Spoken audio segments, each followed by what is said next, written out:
Hello and welcome to a new Indie Shuttle episode. Today I'm going to be looking at a game called Timber and Stone. This game is available through their website, the link will be in the description below. Now this game is sort of a voxel based building game with some combat elements and things like that. So I'll get into explaining this game. I've just loaded up my world here, and as you can see I've built various buildings. I built them myself block by block. And I've got various amounts of people in my village. You usually start with 8 people in your settlement. You usually have a campfire and you usually have a small amount of resources to get you started.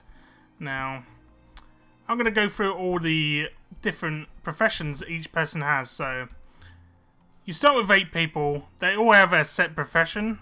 It can vary every time you start a game, but you can change them. Now, let me show you here. This is a fisherman. Now, the professions we got here is an adventurer. Now, the adventurer lets you go into first-person mode and actually control it, and it's a military unit. So you can either like shoot with a bow and arrow, or you can hit enemies with a sword.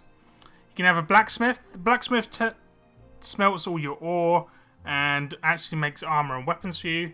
Carpenter, they make like wood, like the wood blocks. They also can make tools, as well as the blacksmith can also make tools. Carpenter can make tools. They can also make arrows, I believe. And that's about it. Engineer makes things like ballistas, which are like big siege units that can help defend your area. They also make training dummies and archery targets for your military to train. A forager, you send out and they like go off and hunt wild animals for food and other resources like feathers. They also collect berries, but berries are plentiful in the early game, but berry bushes like decay over time, so eventually there will be no berry bushes left. And they also can forage off dead enemies. For example, like if a skeleton's dead, it has a chance of getting like some seeds off it.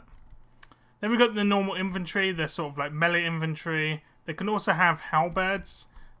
And the halberds are good against mounted units. Yes, there's mounted units in this game. Well, you can't get mounted units yet, but the enemy can.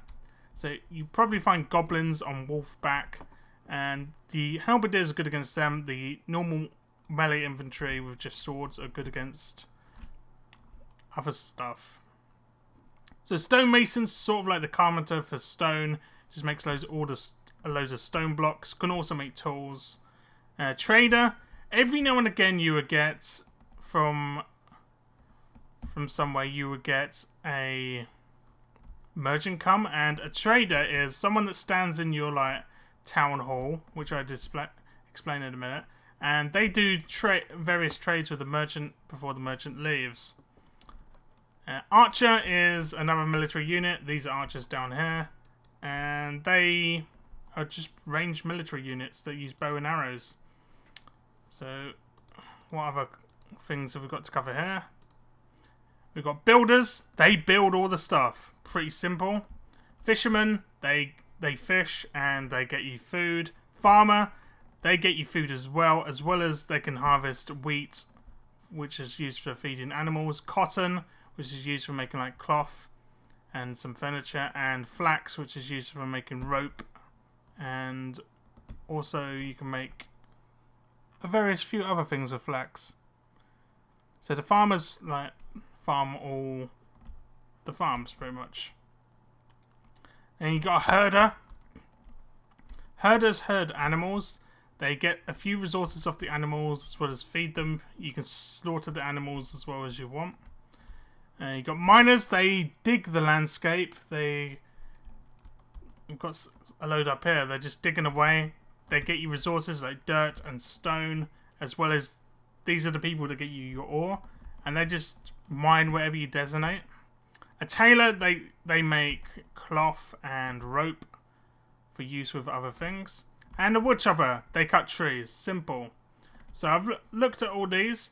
Another thing you may want to notice here, you can set sleep schedules.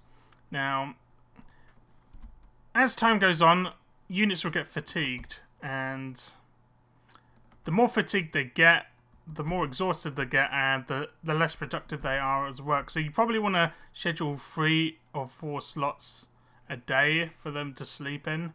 I usually have 3 because I've got a lot of beds in my settlement, and beds like help you recover from fatigue a bit better. So as you can see here, there's 12 segments a day. One segment's 2 hours during the day. A day in real time is an hour, unless you fast forward it. That's something I should mention. You can pause, play in normal speed, or fast forward. That's quadruple speed. Also with the sleep schedules, you can do this, and they'll just sleeps when they're fatigued and awake when well rested or energetic or whatever you want. So sleep when winded, fatigued, or exhaust. I like to schedule my sleep.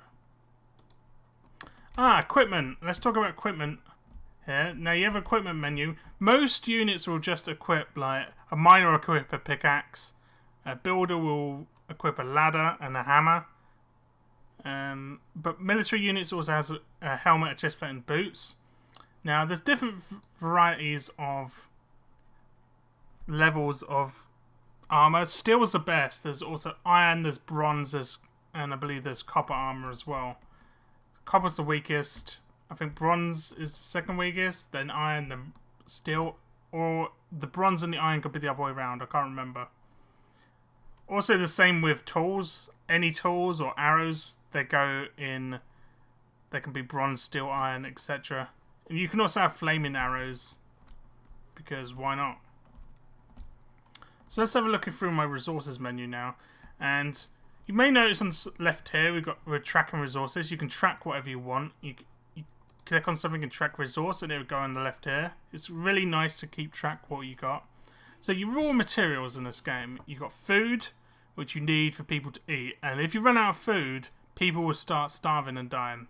Wood logs, you need them to make tools. You can use them as a fuel. You need them to make like wood planks and stuff like that. We got dirt. Only use is pretty much to have dirt places.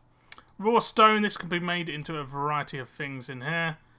We can make field stone, some types of brick. We can make cobblestone. I believe plaster comes from stone. And this is what comes from wood: shingles, wood planks, and fence. So also we have sand, which has no use at the moment. Coal can be used for fuel or making steel. We have iron ore, all the different ores. Mithril ore is not in the game at the moment. Silver and gold can be made into bars, but they don't make armor. They're used for trading with traders, and the rest, iron, tin, and copper, are used for making armor and weapons and stuff. And here we got our seeds, the different types of food we can get. There's cotton seeds, flax seeds, and wheat seeds as well, as I explained earlier. Animal fat, these are used to make torches and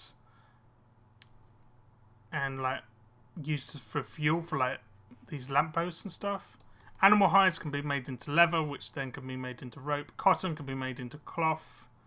We have feathers, which are used for arrows. Flax fibers, this is used for rope. Spider silk can be made into cloth. We have wheat, which is for feeding animals. Wool, which is from sheep. This is for making cloth as well. And seedlings, you get some of this by chopping down some trees. And you can replant some trees. So the crafting menu here, you have a lot of different bars you can make. The blacksmith makes all this stuff. Rope. Now I should explain a bit better about rope. There's different recipes for this. You can use animal hair, flax, spider silk, or leather to make rope. Now rope is used for making various things like the target dummies, and can also be used in like some of these like lampposts require rope and things like that. What else we've got here? Cloth. There's 3 recipes for that. You can use flax, cotton, or wool for this. And cloth is generally used for making beds, and also used in some of the lighting things like wall sconces, torches, and can be used to make beds. Leather, you generally use leather. You can use leather to make rope. It has no use on its own. I apologise about the noise in the background, by the way. I just can't help that. So here we have our tools. We have hammers for like builders and people that the blacksmith needs a hammer, stonemason needs a hammer, etc. Different types of axes for lumberjacks. We have pickaxes for the miners, hoes for the farmers, fishing poles are for the fishermen, shepherd's crook is for the herder, torches just for generally having some. You can actually hold a torch in your offhand and have some extra light at night, or you can use them to make wall sconces.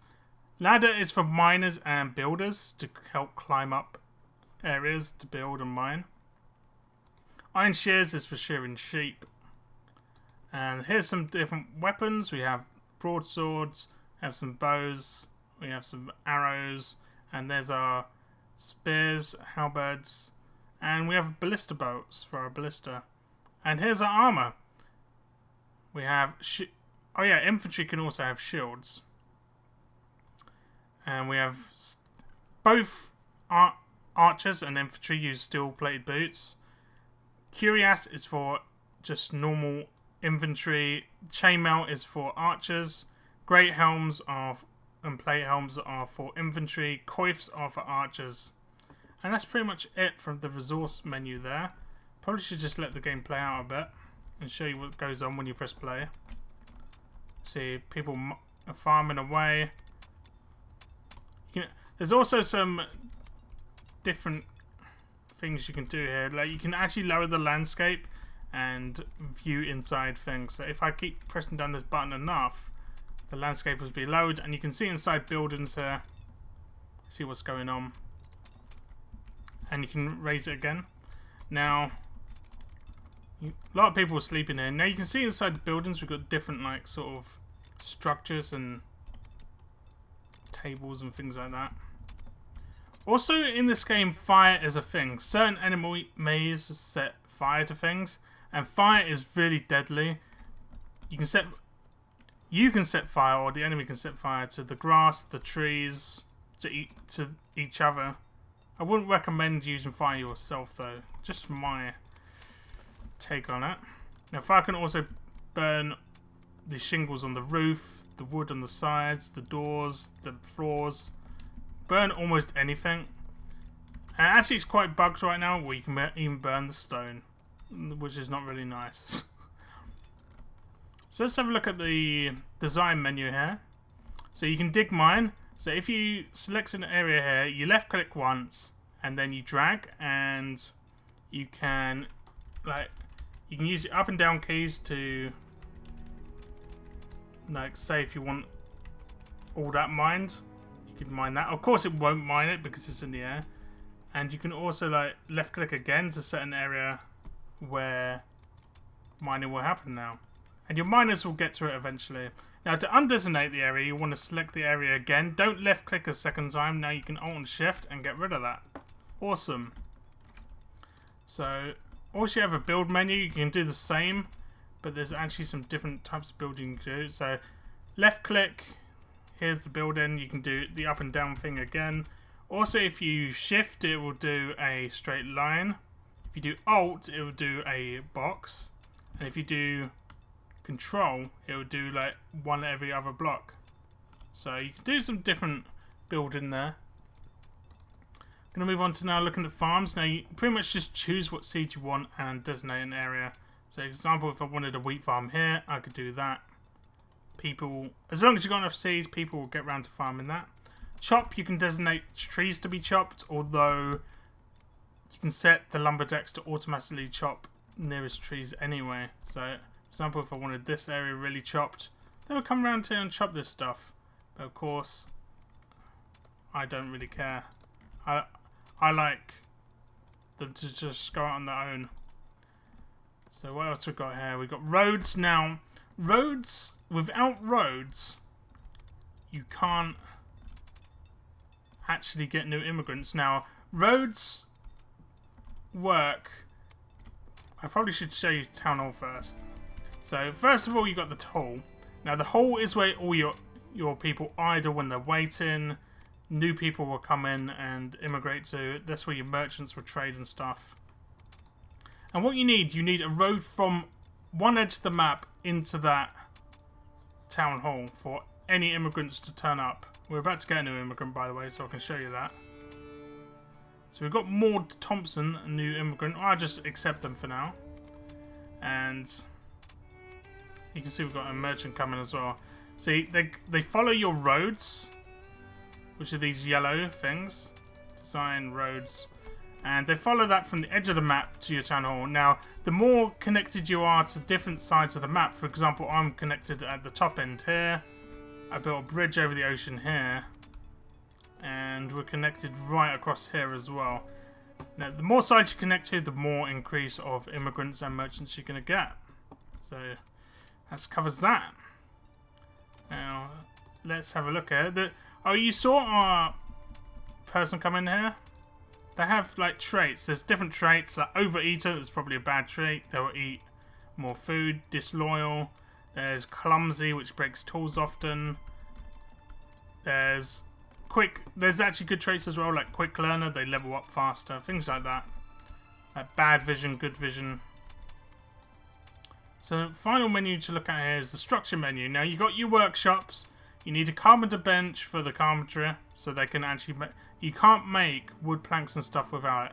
Ah, and this is an example of a trade, so it's willing to give me 4 cloth for a steel ingot. Why not? Anyway, structures. Let's just pause the game a bit.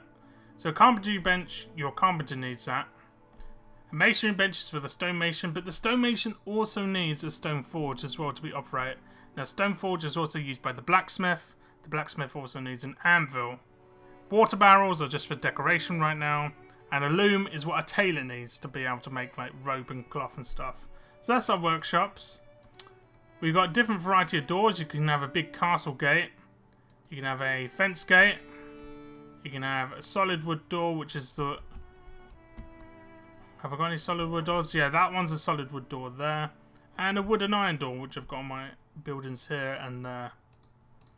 Also, we have furniture. The beds are for people to sleep in. You can actually designate people on beds. So let me just show you this bed here. You can see you can rename the bed, you can deconstruct it, or give it ownership to a single person. There's 2 types of bed. There's a straw bed and a cloth bed, depending if you're getting a lot of wheat or a lot of cotton and cloth. Depends what you feel like. And there's also 2 tables. This one's a 2x3 and that one's a 3x9. And the wood chairs, they're there. People can sit on the wood chairs, by the way. So going into military here, we have the archery target and the training dummy. Now, your normal melee fighters will train on the training dummy. Your archers are trained on the archery targets, and this helps them level up. Then we're into siegecraft. At the moment, we only have a ballista, and your infantry fire these, and they can protect your base here. You can rotate them using the spacebar, like most things, and you can place it here. If an enemy comes in line with this, as long as you've got some ballista bolts and an infantry man in it, it will fire and do a lot of damage. Now, they're going to add catapults and other things in the future, by the way. So, looking at lighting now, we can have lampposts, which are these, to help you light your area at night. Campfires, which I removed all my campfires because I was scared of burning my landscape. And wall sconces, which are the sort of these like torches on the walls here. And our final thing is the decor menu. We've got stone benches, which people can sit on. They're right here. We've got a post banner, which is sort of like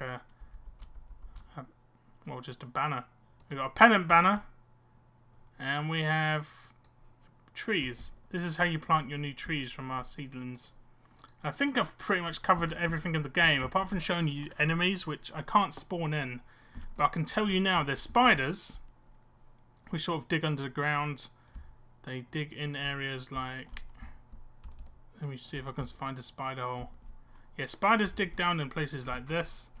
I've killed them all off at the moment. So they will hide, and when like one of your people come along, they will jump out and attack. Got goblins, which can vary from melee to archers to ones that just lob fire at you, and they can also be on wolfback. Now, wolves spawn in packs and they hunt in packs, and they will go for your like herders and farmers and stuff first. Also have skeletons. The skeletons can spawn on their own, and they're pretty tanky. They do quite a bit of damage. They're melee. Skeletons also come with a necromancer. Now, a necromancer is something that you can see all this stuff here. This is where my land's been on fire. Now, necromancer just sets fire to everything. Fires fireballs, like all the trees, makes your way to the base, and will put your people on fire as well, unless you kill it. They summon skeletons as well, and if there's a lot of skeletons on the map, they will pull all the skeletons with them into a massive army. Is that all the enemies? We've done goblins, spiders, skeletons, necromancers, wolves. Oh yeah, there's actually a boss in this game now. A very, very, very rare occurrence. A massive spider will attack your base. Now you're going to need quite a big military to kill it. Hopefully you don't get one in your early days, because these things are beast. I've never seen one myself, but they are beast.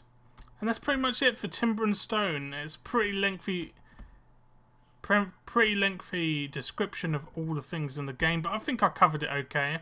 If you want to know more about the game, check out the website below. That's where also the only place you can buy it is on their website. It's not on Steam, it's not on Desura, it's not on Gamersgate. It's just on their website. So check out this game if you like this kind of game, if you're into things like Dwarf Fortress, No Moria, Towns, things like that. And I'll see you in the next Indie Shuttle tomorrow. So thanks for watching, people. And hope you enjoyed. I hope you enjoy the game, and I will see you for a new Indie Shuttle tomorrow. Goodbye. Oh god, I lost my voice at the end. Goodbye.